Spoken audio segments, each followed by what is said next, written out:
अच्छे होंगे। तो आज कोशिका का दूसरा पार्ट पढ़ने वाले हैं, ठीक है। तो दूसरा पार्ट कोशिका है। कोशिका का दूसरा पार्ट ये राइबोसोम तक कल हो गया था। आज राइबोसोम के दो प्रकार जो थे उसी को देख रहे थे कि 170S प्रकार के राइबोसोम पाया जाता है जो कि हल्का होता है, बात समझ रहे हैं। और ये प्रोकैरियोटिक कोशिकाओं में पाया जाता है, 80S राइबोसोम जो होता है, 80S जो राइबोसोम होता है ये भारी होता है और ये यूकैरियोटिक कोशिकाओं में पाया जाता है, ठीक है। तब प्रश्न आता है कि सर ये भारी और हल्का होता है, ठीक है। तो इसीलिए जो भारी होगा वो यूकैरियोटिक कोशिका में पाया जाएगा, जो हल्का होगा वो प्रोकैरियोटिक कोशिका में पाया जाएगा, ठीक है। बात समझ गए होंगे। उसके बाद अब समझते हैं सेंट्रोसोम। क्या समझते हैं? सेंट्रोसोम। सेंट्रोसोम क्या है, ठीक है। सेंट्रोसोम किसे कहते हैं? तो इसकी जो खोज किया था, सेंट्रोसोम का जो खोज किया था वो बोबरी नामक वैज्ञानिक ने किया था। सेंट्रोसोम का जो खोज किया था वो बोबरी नामक वैज्ञानिक ने किया था। बोबरी नामक वैज्ञानिक ने किया था। यह कोशिका का विभाजन का कार्य करता है, यानी कोशिका का विभाजन का कार्य करता है। यानी विभाजन समझते हैं विभाजन को। विभाजन कैसे होता है? तो एक कोशिका दो कोशिकाओं में टूट जाता है। एक कोशिका दो कोशिकाओं में टूट जाता है। जब दो कोशिकाओं में टूट जाएगा तो वो कोशिका एक नया कोशिका का निर्माण हो जाएगा। उसी को कोशिका विभाजन कहा जाता है। बात समझ गए होंगे। और मस्तिष्क, ये जो मेरी मस्तिष्क है, मस्तिष्क में कोशिका का विभाजन नहीं होता है। मस्तिष्क में कोशिका का विभाजन नहीं होता है। जब कोशिका का विभाजन मस्तिष्क में नहीं होता है, ब्रेन कैंसर जो है वो होता है, ठीक है। तो कैसे होता है इसको समझते हैं। काहे हो जाता है? क्योंकि वहाँ कोशिका का विभाजन हो जाता है, ठीक है। तो ये मेरी जो ब्रेन है, ब्रेन जो है वो 90% न्यूरॉन का बना होता है। 90% न्यूरॉन का बना होता है और 10% गिलियल सेल का बना होता है। 10% जो होता है वो गिलियल सेल का बना होता है। बात समझ में आ रहा है कि 10% गिलियल सेल का बना होता है। वो जो गिलियल सेल 10% पाया जाता है, ठीक है, वो 10% में ही कोशिका का विभाजन धराधर बहुत ज़्यादा हो जाता है, ठीक है। जब बहुत ज़्यादा हो जाएगा कोशिका का विभाजन तो हम ब्रेन कैंसर हो जाएगा। मत समझ रहे हैं? ब्रेन कैंसर कैसे होता है? गिलियल सेल में जो होता है वहाँ पर कोशिका का विभाजन बहुत ज़्यादा हो जाने के वजह से वहाँ पर ब्रेन हो जाता है, ठीक है। उसके बाद ये जंतु कोशिकाओं में पाया जाता है। सेंट्रोसोम जंतु के कोशिकाओं में पाया जाता है और पादप की कोशिकाओं में जो कोशिका का विभाजन होता है वो सेल प्लेट के द्वारा होता है। बात समझ में आ गया होगा। उसके बाद समझते हैं हम लाइसोसोम का खोज डी डुबे ने किया था। यह कोशिकाओं के अंदर पाचन करने का कार्य करता है। यह कोशिका के अंदर सफाई करने का कार्य करता है, ठीक है। और कोई भी कोशिका के अंदर यदि किसी भी पार्ट का, यानी ये माइटोकॉन्ड्रिया हो जाए, लाइसोसोम हो जाए, उसकी यदि मौत हो जाता है तो उसकी सफाया करने का काम लाइसोसोम करता है। उसकी सफाया करने का लाइसोसोम कार्य करता है। तो आप कभी कभी देखे होंगे ये लॉकडाउन लगा था तो उसमें क्या हो रहा था, प्रशासन जनताओं को खूब पीट रहा था तो हुमच के मारता था तो ये पूरे लाल हो जाता है। तो वहाँ पर का कोशिका का ही मौत हो जाता है। पूरा कोशिका और लाइसोसोम सब मर जाता है। जब सब मर जाता है तो इसी के वजह से वो क्या होता है, पूरा काला हो जाता है। पूरा जब काला हो जाता है तो वो बगल की कोशिकाओं में जो लाइसोसोम पाया जाता है वो देखता है कि ये क्या हो गया है, बिल्कुल काला है, ठीक है। तो वो तो आकर के क्या करता है, ये देखता है अंदर में कि मेरी कोशिका के अंदर में सब ठीक ठाक है ना, सब ठीक ठाक है, ठीक है। जब सब ठीक ठाक है तो वो क्या करता है, आकर के थोड़ा अपने जल अपघटक एंजाइम को छिड़कता है, ठीक है। और प्रत्येक दिन छिड़कते रहता है। छिड़कते कुछ दिन के बाद देखते होंगे वो बिल्कुल साफ हो जाता है। बिल्कुल क्या हो जाता है, साफ हो जाता है। तो वो जल अपघटक एंजाइम ने उस बिल्कुल उसको मरे हुए कोशिकाओं को साफ कर दिया, मरे हुए कोशिकाओं को क्या कर दिया, साफ कर दिया, इसीलिए वो क्या हो जाता है, ठीक हो जाता है। बात समझ गए होंगे।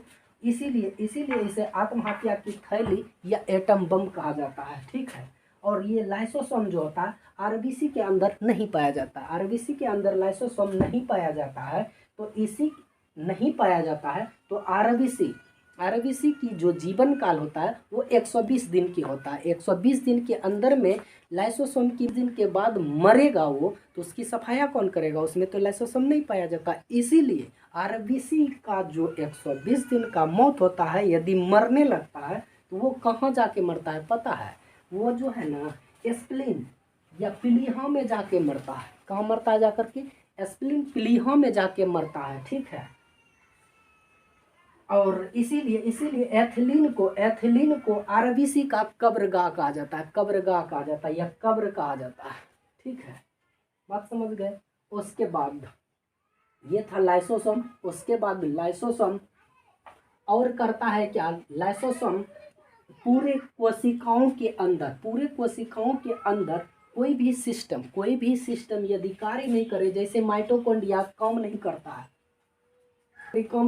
है, ठीक है, तो उसको क्या करता है, ये लाइसोसोम धमकाता है, ठीक है, कि जल्दी जल्दी काम करो, नहीं तो जल अपघटक एंजाइम छोड़ करके उसको गला दिया जाएगा। जल अपघटक एंजाइम छोड़ करके उसको क्या किया जाएगा, गला दिया जाएगा। बात समझ रहे हैं। और लाइसोसोम केंद्रक को बोलते हैं, यदि कोई कार्य नहीं करता, यदि आपका कोई बात नहीं मानता, आपके कहने से कोई कार्य नहीं करता है, ठीक है, तो नहीं करता है तो हमें बोलिए, उसको गला देंगे। तो इसी के डर से पूरे कोशिकाओं के अंदर में माइटोकॉन्ड्रिया, गल्जी बॉडी सब कार्य करता है, राइबोसोम सब कार्य करता है, जिसका जो काम है ऊर्जा बनाना, वो धाए ऊर्जा बनाता है डर से, ठीक है। बात समझ रहे हैं। उसके बाद अब समझते हैं केंद्रक का खोज रॉबर्ट ब्राउन ने किया था। केंद्रक का खोज रॉबर्ट ब्राउन ने किया था, ठीक है। केंद्रक का खोज रॉबर्ट ब्राउन ने किया था। यह कोशिका का नियंत्रण करता है, ठीक है। नियंत्रण मतलब कंट्रोल करता है, इसीलिए कोशिका का दिमाग कहते हैं। तो केंद्रक को कोशिका का दिमाग कहते हैं कि पूरे कोशिकाओं के अंदर में यही कंट्रोल करके रखता है, सबको काम करने के लिए बोलता है, ऑर्डर देता है, ठीक है। इसी के ऑर्डर पर सारा सिस्टम कार्य करता है कोशिका के अंदर में, ठीक है। और ये केंद्रक जो है 80% प्रोटीन का बना होता है और 10% डीएनए का, 10% डीएनए, 80% प्रोटीन, 10% डीएनए और अन्य तत्व 10% रहते हैं, ठीक है। उसके बाद ये क्रोमोसोम का पूरा बना होता है, ठीक है। बात समझ रहे हैं। उसके बाद अब राजधानी को समझते हैं। यह जल को स्टोर करने का कार्य करता है। राजधानी जो है जल को स्टोर करने का कार्य कर, राजधानी जो है वो जल को स्टोर करने का कार्य करता है। और जंतु में राजधानी छोटा होता है और पादप में राजधानी बड़ा होता है, ठीक है। और पूरे मानव शरीर में 65% जल पाया जाता है, 65% जल पाया जाता है। तो प्रश्न उठता है 65% जल मनुष्य के शरीर में कहाँ पाया जाता है, वो राजधानी में स्टोर रहता है। उसके बाद लवक को समझते हैं। लवक प्लास्टिड को कहा जाता है। यह पादपों का सबसे बड़ा कोशिकांग होता है, ठीक है। उसके बाद यह केवल पादपों में पाया जाता है, ठीक है। यह 3 प्रकार के होते हैं, बात समझ रहे हैं।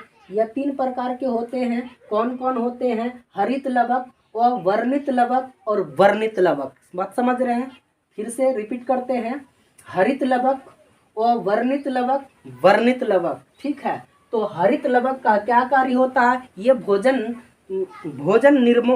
बनाने का काम करता है या भोजन निर्माण करता है, ठीक है। यह हरित लवक कहाँ पाया जाता है, ठीक है। तो ये पत्ती में भी पाया जाता है, तना में भी पाया जाता है, पत्ता में भी पाया जाता है, तना में भी पाया जाता है हरित लवक, समझ रहे हैं।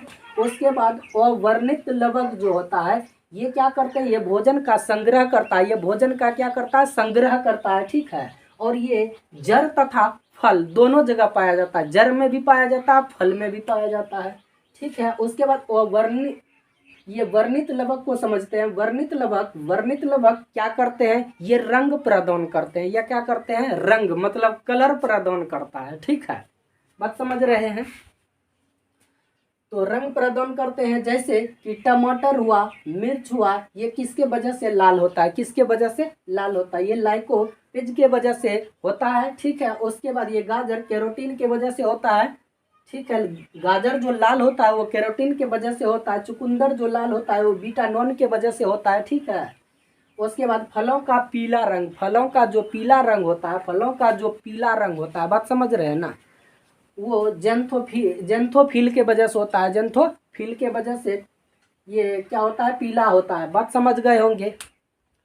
यदि ये वीडियो अच्छा लगा होगा आपको तो लाइक कीजिएगा, सब्सक्राइब कीजिएगा और बेल आइकन का घंटी दबा दीजिएगा, ताकि लेटेस्ट वीडियो आप तक पहुंचते रहे। धन्यवाद।